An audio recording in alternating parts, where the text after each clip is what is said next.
దేశంలోనూ రాష్ట్రాల్లోనూ రాజకీయాలు వేగంగా మారుతూ ఉన్నాయా? జంజీ యువతరం అడ్డంకులను అధిగమించి సాంప్రదాయిక పిడివాద పద్ధతులన్నింటినీ నెట్టుకుని మరి ముందుకొస్తా ఉందా? ఏంటి కాక్రోజ్ చూసి అలా మాట్లాడతారా? ఒక్కసారి జంతర్ మంతర్ దగ్గర జనం కనబడితేనే ఇలా అనేస్తారా అంటారేమో. అనే ముందు కొంచెం ఆగండి. ఓన్లీ కాక్రోజ్ చూసి ఈ మాట అంటలా, ఇంతకాలం బీజేపీతో సెయిల్ అయిన అన్నామలై లాంటి ఆలోచనాపరుడుగా పేరున్న నాయకుడు కూడా బయటకు వచ్చి కొత్తగా పార్టీ పెట్టి ఏది అసెంబ్లీ ఎన్నికలైన కొన్ని వారాల్లోనే కొట్లాడడం చూస్తూ ఉంటే దేశవ్యాప్తంగా రాజకీయ గాలి మారుతా ఉంది అని అనిపిస్తా ఉంది, అర్థమవుతా ఉంది కదా. మరి ముందు ముందు ఎలాంటి పరిణామాలు ఉండొచ్చు? ఏపీ లాంటి రాష్ట్రాల్లో రాజకీయం మారేందుకు ఎంతవరకు స్కోప్ ఉంది? డీటెయిల్ గా చెక్ చేద్దాం. ఇదేదో కాక్రోజ్ ప్రభంజనం వస్తుంది అని చెప్పేది కాదు. గత 30 ఏళ్లుగా రాజకీయం ప్రతి దశాబ్దం ఎలా మారిందో నేను అనలైజ్ అయిపోయే చెప్పబోయే లాజిక్ చూస్తే గనక మీరు కూడా ఖచ్చితంగా ఆలోచనలో పడక తప్పని పరిస్థితి, ఒప్పుకొని తీరాల్సిన సందర్భం ఉంటుందేమో. మరి చూడండి చివరి వరకు. అన్నట్టు అదేంటి కాక్రోజ్ పార్టీ ఇంపాక్ట్ గురించి మీరు ఎలా మాట్లాడుతున్నారు? దేశంలో అనిశ్చితి రావాలని కోరుకుంటున్నారా అని ఒక టైప్ ఆఫ్ ఆలోచన ఉన్న వాళ్ళు ఈ మధ్యన ఎమోషనల్ గా అంతకుమించి ఆవేశంగా మాట్లాడడం, కామెంట్ చేయడం కనపడతా ఉంది. వాళ్ళకు కూడా నేను సమాధానం చెప్తా, చూడండి చివరి వరకు. ఇది ఢిల్లీకి సంబంధించిందో కాక్రోజ్కి సంబంధించిందో కాదు. దేశంలో యువత ముందుకు వస్తే గనక రాజకీయాలు ఎలా మారతాయి, అలా మారడం అంటూ జరిగితే గనక ఏపీలో కూడా ఎలాంటి పరిణామాలు ఉండొచ్చు అని కళ్ళకు కట్టినట్టుగా చూపించే ప్రొజెక్షన్.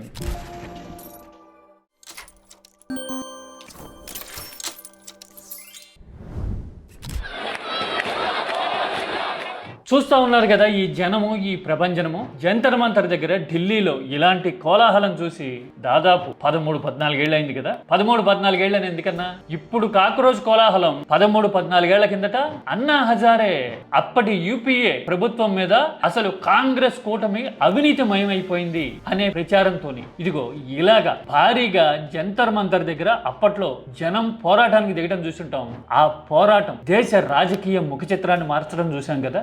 మోడీ ప్రభంజనం రావడానికి బీజేపీ తోసుకొని సింగిల్ గా మెజారిటీలోకి వచ్చేసేంత పరిస్థితి రావడానికి కారణం ఆ మూమెంటే కదా, అన్నా హజారేనే కదా ప్రధాన కారణం, కీలక కారణం. సరే 2014 తర్వాత అన్నా హజారే ఏమైపోయారు? రాలగాం సిద్ధిలో రావి చెట్టు కింద కూర్చుని ఇప్పుడు పైరగాలి పీల్చుకుంటున్నారు లాంటి మాటలన్నీ తర్వాత.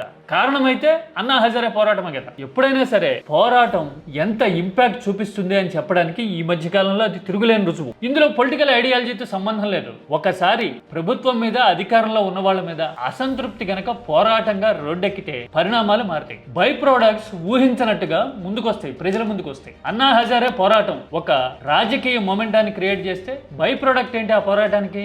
ఆప్ పార్టీ, అంతే కదా. ఆప్ పార్టీ దేశ రాజకీయాన్ని మార్చింది. ఢిల్లీలోనే కాదు, పంజాబ్ లోనూ అధికారంలోకి వచ్చింది. మహారాష్ట్ర, గుజరాత్ లాంటి చోట్ల ఆప్ చూపించిన ప్రభావాన్ని చూస్తే దాదాపు 30 కోట్ల మంది ఓటర్ల మీద నేరుగా ప్రభావం చూపించింది. దేశవ్యాప్తంగా కూడా ఆలోచన రేకెత్తించింది కదా.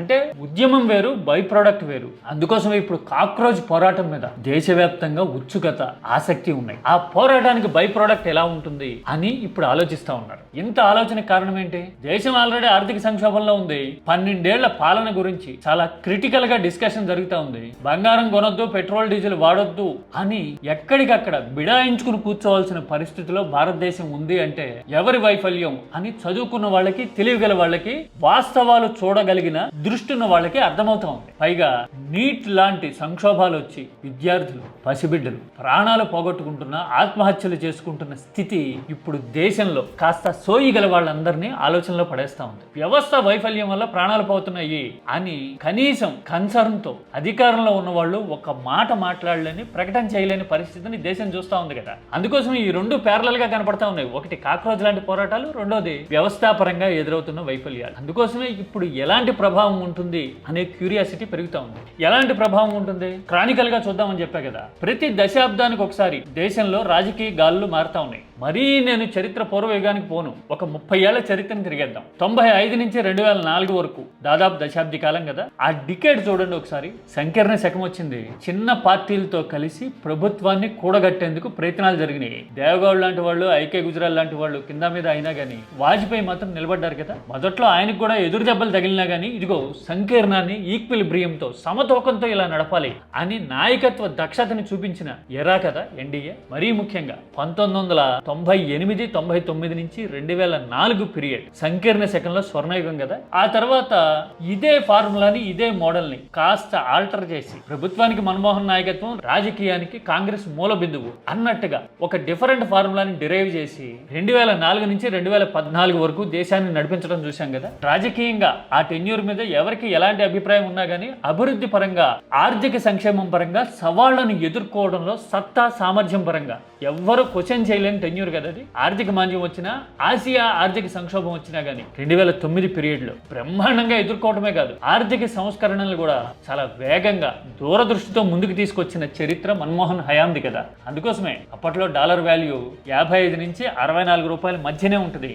డీజిల్, పెట్రోల్ రేట్లు కూడా అదే స్థాయిలో ఉండుంటాయి. బ్యారెల్ రేటు మాత్రం ఇప్పుడున్నట్టే ఉంది అప్పుడు కూడా, పైగా ఇంకొక $2 ఎక్కువ. నేను చాలా సందర్భాల్లో చెప్పాను ఈ విషయం, కావాలంటే లెక్క చూసుకోండి. 2014లో బ్యారెల్ రేట్ ఎంత ఉంది, ఇప్పుడే రవ్వంత తక్కువ ఉంటుంది. అంటే అంతర్జాతీయంగా ఎలాంటి ఒడిదుడుకులు ఉన్నా కానీ తిరుగులేని సామర్థ్యంతో ఎదుర్కొన్న నాయకత్వం అది. ఇక ఆ తర్వాత డికేడ్ అంటే 2014 నుంచి 24 వరకు మోడీ జమానా నడిచింది కదా. బీజేపీకి ఎదురు లేకుండా, ఎవరి మద్దతు అవసరం లేకుండానే సొంతంగా మెజారిటీ ఇచ్చింది కదా దేశం. ఇది ఒక 10 ఏళ్ళు, అంటే 3 డిఫరెంట్ డికేడ్స్ ఇవి. 95 to 2004, 2004 to 2014, 2014 to 2024. ఈ 3 డికేడ్స్ లోనూ ట్రాన్సిషన్ అనేది కనపడుతూ ఉంది. 2024లోకి వచ్చేసరికి బీజేపీ సొంతంగా మెజారిటీ సాధించలేకపోయింది. ప్రాంతీయంగా పార్టీలు బలం పుంజుకోవడంతో పాటు కాంగ్రెస్ మళ్ళీ లేచి తలెత్తుతోందా అనే ఆలోచన సంకేతాలు 2024 ఎన్నికల్లో వచ్చినాయి కదా. అంటే మార్పు ఒక రకంగా మొదలైంది అక్కడ అని అనుకుంటే గనక ఈ చారిత్రక సీక్వెన్స్ చూసి ఇప్పుడు ఆ మార్పుకి కొనసాగింపుగా మొమెంటం మారుతా ఉంది అని అనిపిస్తా ఉంది. అంతే కదా. పైగా కాక్రోచ్ మూమెంట్ మీద దేశంలో చర్చ జరగడమే కాదు, అంతర్జాతీయంగా కూడా ఎలాంటి ఆలోచన ఉంది అని చెప్పడానికి నేను ఒక పోస్ట్ చూపిస్తా చూడండి మీకు. రాబర్ట్ కియోసాకి ఈయన ఆర్థిక, సామాజిక, రాజకీయ విషయాల మీద క్షుణ్ణంగా అమెరికా ఆలోచన ఎలా ఉంటుంది అని కళ్ళ కట్టినట్టుగా చూపించడం ఆయన ప్రత్యేకత.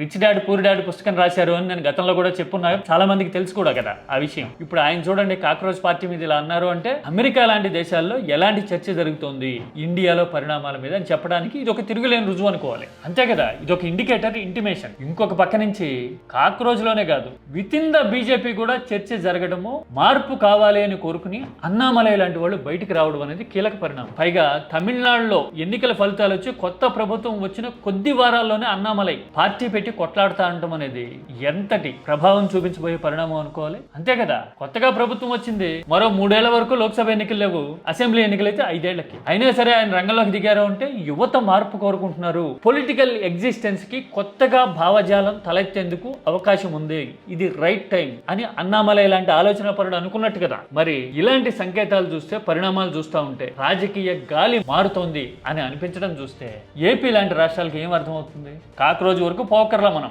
ఒకసారి తమిళనాడు ఈక్వేషన్ ని అర్థం చేసుకోవడానికి ట్రై చేద్దాం. తమిళనాడులో కొన్ని నెలల కిందటి వరకు ఎలాంటి పరిస్థితి ఉండేది? స్టాలిన్ సీనియర్ నాయకుడు, స్టాలిన్కి ఎదురులేదు, విపక్షానికి అన్నాడీఎంకేకి నాయకత్వం లేదు, మళ్ళీ రెండోసారి స్టాలిన్ రావడం ఖాయం అనుకున్నారు కదా అందరూ దేశవ్యాప్తంగా. కానీ అలాంటి అంచనాల్ని తలకిందులు చేసింది విజయ్ పార్టీ. అనుభవం లేకపోయినా కానీ జనబలం ఉంటే, కుర్రకారు మద్దతు ఉంటే అధికారంలోకి రావచ్చు అని విజయ్ ప్రూవ్ చేస్తే, విజయ్ పార్టీ వచ్చిన తర్వాత కూడా పొలిటికల్ ఎగ్జిస్టెన్స్ కి స్కోప్ ఉంది, ఇప్పటికీ రాజకీయంగా బలపడి కొత్త ఐడియాలజీని ఎస్టాబ్లిష్ చేయొచ్చు అని అన్నామలై చూపిస్తూ ఉన్నారు మనకి. మరి ఇదే ఫార్ములా, ఇదే ఈక్వేషన్, ఇదే మైండ్ సెట్ ని ఏపీకి అప్లై చేస్తే ఎలా ఉంటుంది?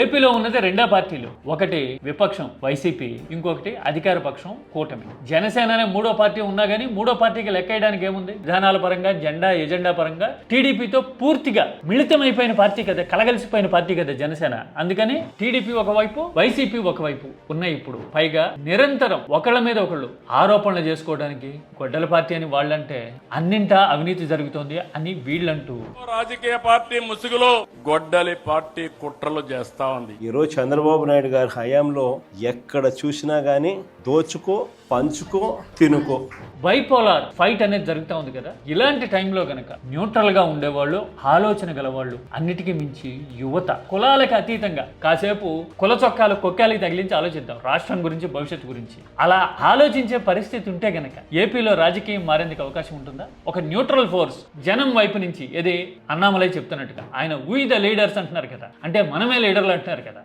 అలాగా ఒక మొమెంటం క్రియేట్ అయితే గనక ఏపీలో రాజకీయం మారే మారేందుకు స్కోప్ ఉంటుందంటారా? ఊయిదే లీడర్స్ అంటే ఏపీలో 2 పార్టీలు కాదు, సామాన్యులకి అధికారం దక్కే అవకాశం వచ్చే ఛాన్స్ ఉంటుంది కదా. అంతే కదా, ఇవాళ రేపట్లో అధికారంలో ఉన్న పార్టీల్లో కూటమిలో అయితే వారసులై ఉండాలా, లేకపోతే పలానా వాళ్ళ కొడుకులై ఉండాలా, యువ రక్తం అంటే వాళ్లే అన్నట్టుగా కనపడతా ఉంది కదా అన్నింట. ఆఖరికి రాజ్యసభ ఎంపికల్లో కూడా అదే ఈక్వేషన్ కదా, పలానా ఆయన కొడుకు యువ నాయకుడు అని చెప్పే పరిస్థితి కదా ఇప్పుడు. మరి ఇలాంటి చట్టాన్ని బ్రేక్ చేయాలి అంటే, రాజకీయాన్ని మార్చాలంటే కొత్త రక్తం, కొత్త ఆలోచన కావాలి కదా. పైగా అభివృద్ధి విషయంలోనూ విధానాల విషయంలోనూ 2 పార్టీలు కొట్లాడుకోవడం వల్ల రాష్ట్రం ఎక్కడిదక్కడ ఆగిపోతోంది అని న్యూట్రల్ గా, చిత్తశుద్ధితో, కమిట్మెంట్ తో, తెలివితో ఆలోచించగలిగే వాళ్ళు కొంతమంది అంటూ మాట్లాడడం కనపడుతోంది కదా ఇప్పుడు. మరి ఇలాంటి పరిస్థితుల్లో కాక్రోచ్ మొమెంటం మరింత ముందుకెళ్తే, అన్నామలై ప్రభావం, ప్రభంజనం తమిళనాడులో ఎస్టాబ్లిష్ అయితే, హర్యానా లాంటి చోట్ల కూడా యూత్ ఓరియంటెడ్ మూమెంట్ క్రియేట్ కావడం ఖాయం అని మాట్లాడడం చూస్తూ ఉంటే, మరి ఏపీలో కూడా రాజకీయ గాలి మారేందుకు స్కోప్ ఉండొచ్చు అంటారా? ఉండే అవకాశం ఉందా? న్యూట్రల్ గా రాష్ట్ర ప్రయోజనాలు, ఆలోచన అన్నిటికీ మించి ప్రజలకి అధికారం, ప్రయోజనం దక్కాలి నేరుగా అని అనుకుంటే గనక సబ్జెక్ట్ ఓరియంటెడ్ గా కామెంట్ చేయండి, మాట్లాడుకుందాం మనం. ఆ తర్వాత దేశంలో అస్థిరత రావాలా మీకు అని కొందరు అంటున్నారు, కామెంట్ చేస్తున్నారు. మొదట్లో చెప్పే కదా, ఎక్కడన్నారు వాళ్ళు? ఇదిగో ఇక్కడ చూడండి. ఏపీలో కూడా కాక్రోచ్ లాంటి మూమెంటం ఎఫెక్ట్ ఎంత ఉంటుంది, కొత్త పార్టీ రావాలా ఏపీలో కూడా అని నేను అడిగితే, మెజారిటీ రావాలి కొత్త పార్టీ, ఆలోచన మారాలి, ఎంతసేపు ఈ రొచ్చు రాజకీయమేనా చాలా మంది మాట్లాడితే, కొంతమంది అస్థిరత రావాలా అన్నారు. అలా అనడానికి కారణం ఏంటి? పాపం దేశం ఏమైపోయినా పెట్రోల్ డీజిల్ 150 రూపాయలు అవుతా ఉన్నా, డాలర్ 150 అవుతా ఉన్నా పర్వాలా, ఫలానా వాళ్ళు కుర్చీలో ఉంటే అదో తృప్తి వీళ్ళకి. ఇదొక రకమైన మూఢాభిమానం అంటారే, అలాంటి సిచ్యువేషన్ అనమాట. పరిస్థితి మారడం అంటే దేశంలో అస్థిరత రావడం కాదు కదా. అన్నా హజారే వచ్చినప్పుడు అస్థిరత అనుకోలేదు కదా మనము. గాలి మారాలి, 10 ఏళ్ళు అధికారంలో ఉన్నారు కాబట్టి మొమెంటం మారాలి అని కోరుకున్నాం కదా. మార్పు అనేది జీవితానికైనా, మనిషికైనా, ప్రకృతికైనా, రాజకీయానికైనా కానీ జీవనాధారం. మార్పు ఉండి తీరాలండి. అలా మాట్లాడే వాళ్ళు తెలుసుకోండి కొంచెం. మార్పు అనేది ప్రకృతి ధర్మం కదా. ఎల్లకాలం ఎండాకాలమే ఉంటే ఒడియాల్లాగా మాడిపోతాయి బతుకులు. ఎండాకాలం వస్తుంది వెళ్ళిపోతుంది, వర్షాకాలం వస్తుంది వెళ్ళిపోతుంది, శీతాకాలం వస్తుంది, అంతే కదా. ఈ మార్పు అనేది జీవన చక్రంలో సర్వసాధారణంగా జరిగే పరిణామం. మనం బతికే ప్రకృతిని బట్టే మన జీవితాలు, మన ఆలోచనలు, మన రాజకీయాలు అన్నీ ఉంటాయి. అంటే అన్నిట్లోనూ మార్పులు జరుగుతాయి. మార్పులు జరగడం అనేది అనిశ్చితి కానే కాదు. మార్పు అంటే అనిశ్చితి అని అనుకుంటున్నాము అంటే మనం పూర్తిగా పొలిటికల్ గా ఒకళ్ళ వైపు ఇన్క్లైన్ అయిపోయి ఒక మూఢత్వంలోకి వెళ్ళిపోయాం అని అర్థం. ఆ తర్వాత దేశాన్ని అనిశ్చితిలోకి అంటూ ప్రతిదానికి దేశాన్ని తీసుకొచ్చేసేయకండి. ప్రజలు బాగుంటేనే, ఆర్థిక వ్యవస్థ బాగుంటేనే, జీవితాలు బాగుంటేనే దేశం బాగుంటుంది. ఆ విషయం గుర్తించకుండా ప్రజల జీవితాలు నలిగిపోతా ఉంటే దేశం అని మాట్లాడుతున్నాము అంటే సరుకు లేదని, సంగతి లేదని అర్థం. సరుకు సంగతి ఉంటే గనక పరిస్థితులు సరిచేయాలా, సవాళ్ళకి సమాధానాలు చెప్పాలా, ఆర్థిక వ్యవస్థని పట్టాలు ఎక్కించాలా. అప్పుడు దేశం ఆటోమేటిక్ గా బాగుంటుంది. దేశాన్ని బాగు చేశారు కాబట్టి ఆ సామర్థ్యం ఉన్న నాయక అగ్రగణ్యులు కూడా బాగుంటారు. అలా కాకుండా దేశాన్ని మాత్రం బాగు చేయము, గాలికి వదులుతాము, కానీ ఎవరన్నా మాట్లాడితే దేశానికి విరుద్ధం, దేశంలో అస్థిరత అని మాట్లాడడం మాత్రం ఆడలేక మధ్యలో ఓడంటారే. నేను ఇంకా పొలైట్ గా చెప్తున్నా, ఇలాంటి సామెతలు ఇంకా చాలా ఉన్నాయి. అలాంటి సామెతలు గుర్తు చేస్తాయి ఇలాంటి మనస్తత్వాలు. అందుకని దయచేసి జీవితాల గురించి, మన ఫ్యూచర్ గురించి, మన పిల్లల భవిష్యత్తు గురించి అన్నిటికీ ఆలోచిస్తే దేశం గురించి ఆలోచించినట్టే. ఎందుకంటే దేశం అంటే మనుషులు మూర్ఖపు ఎజెండాలు కాదు. This is key talks.